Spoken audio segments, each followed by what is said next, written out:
नमस्कार दर्शकों, धार्मिक चमत्कार में आप सभी का स्वागत है। आज हम आप सभी को नन्हे साधु के जप की कहानी सुनाने वाले हैं। काफ़ी रोचक कहानी है।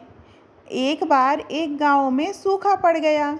सूखे की वजह से सारी फसलें खराब हो गईं। गांव के सारे तालाब और कुएं भी सूखने लगे। ये सब देखकर गांव के मुखिया ने सभी गांव वालों को एकत्रित किया और कहा, भाइयों, हमारे जिले में भयंकर सूखा पड़ा है। कुओं और तालाबों में कुछ ही दिन का पानी बचा है। ऐसे में अब अगर हमने कुछ नहीं किया तो हम सब मारे जाएंगे। ये सुनकर सभी गांव वाले आपस में विचार करने लगे कि क्या करें, लेकिन किसी को कोई उपाय नहीं मिल पा रहा था। मुखिया और गांव वालों ने मिलकर बात की। फिर मुखिया ने कहा, भाइयों, हमें लगता है कि ये कोई दैवीय आपदा है। इसके समाधान के लिए हमें गुरुजी के आश्रम हम चलते हैं। आप तो जानते हैं, यहाँ से उत्तर दिशा की ओर जाने पर गुरुजी का आश्रम है।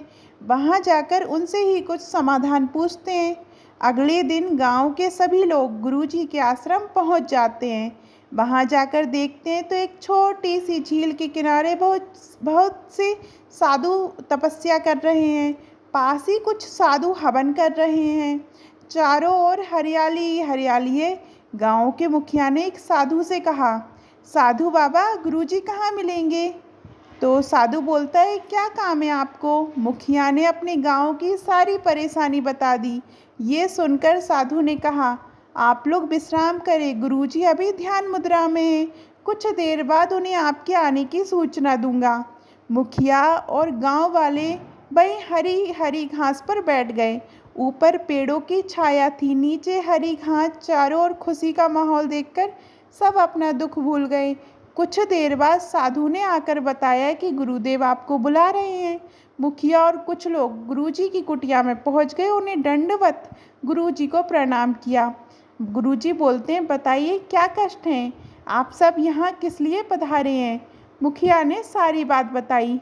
गुरुजी बोलते हैं, ये तो प्रभु की इच्छा है, मैं इसमें क्या कर सकता हूँ। जिस जीव का समय पूरा हो जाता है वह भगवान की शरण में चला जाता है।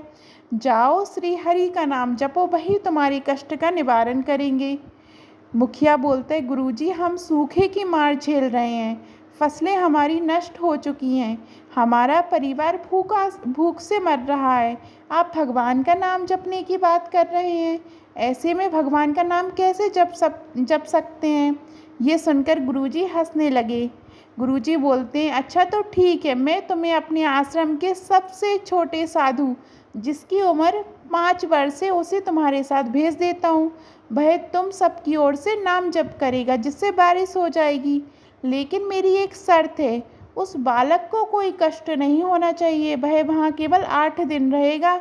आपको उसकी सेवा करनी होगी। अगर वो आपकी सेवा से प्रसन्न हो गया तो हरि भी प्रसन्न हो जाएंगे। गुरुजी ने उस 5 वर्ष के साधु को अपने पास बुलाया और उसके कान में कुछ कहा।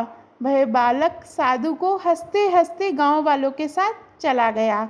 गांव में जाकर उसने एक पीपल के पेड़ के नीचे अपना आसन जमा लिया और हरि का नाम जप करना शुरू कर दिया।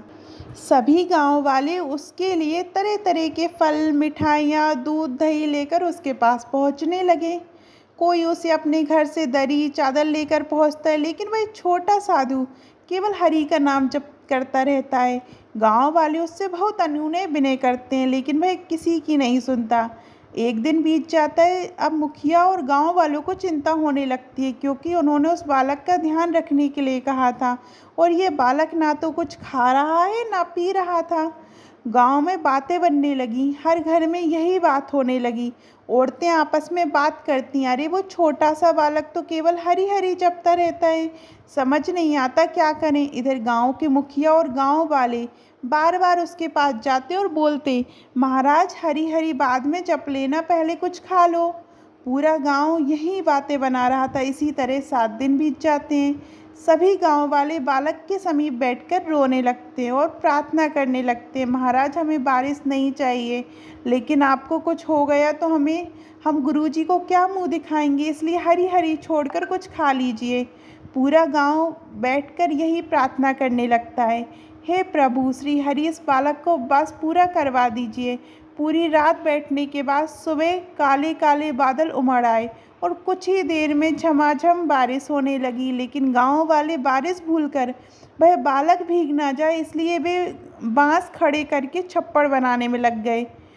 मुखिया बोलता है, हे प्रभु श्री हरि, हम तो पहले से ही परेशान थे, आपने बारिश और करा दी, इस बारिश को बंद कर दीजिए, कहीं ये भूखा बालक बारिश में भीग गया तो बहुत चिंता बढ़ जाएगी। ये सब देखकर उस साधु बालक ने आंखें खोल दी और कूद कर खड़ा हो गया। साधु बालक बोलता है, मेरा काम हो गया, आपके गांव में बारिश हो गई, अब मैं चला। वह बालक आगे आगे चल रहा था, पूरा गांव उसके पीछे पीछे आश्रम तक पहुंच गया। गुरुजी बोलते, मुखिया जी आपकी परेशानी खत्म हो गई, आप क्यों आए हो? मुखिया और पूरा गांव गुरुजी के पैरों में गिर गया। मुखिया बोलता है, गुरुजी आपके इस नन्हे साधु ने ना तो कुछ खाया ना कुछ पिया, केवल हरि हरि का जाप करता रहा, हमें तो कुछ भी ध्यान नहीं रहा, हम तो इसे बचाने में लगे रहे, हमारे कारण इसे बहुत कष्ट हुआ, हमें क्षमा कर दीजिए। गुरुजी बोलते हैं, इस बालक को मैंने ही उपवास करने के लिए कहा था, ये तो कई महीने का उपवास रख सकता है, यहाँ तो केवल 8 ही दिन हुए थे। अब दूसरी बात सुनिए, इसकी चिंता में पूरा गांव हरि हरि बोलता रहा, जिससे प्रभु श्री हरि ने तुम्हारी पुकार सुन ली और बारिश हो गई।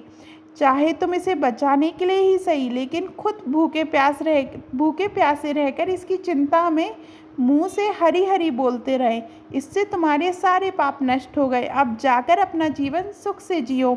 मुखिया बोलते हैं, गुरुजी जो बात आप हमें समझाना चाह रहे थे कि हरि नाम का जप करो, वो इस तरह से समझाई कि हमें बारिश भी बुरी लगने लगी। अब ये पूरा गांव श्री हरि का नाम जप करने लगा। जिस पेड़ के नीचे बैठकर हमारे नन्हे साधु ने जप किया है, वहाँ श्री हरि का एक मंदिर बनाया जाएगा। गुरुजी से आशीर्वाद लेकर सभी गांव वाले वापस आकर श्री हरि का नाम जपते हुए जीवन बिताने लगे। आपको ये कहानी कैसी लगी कमेंट में ज़रूर बताइएगा।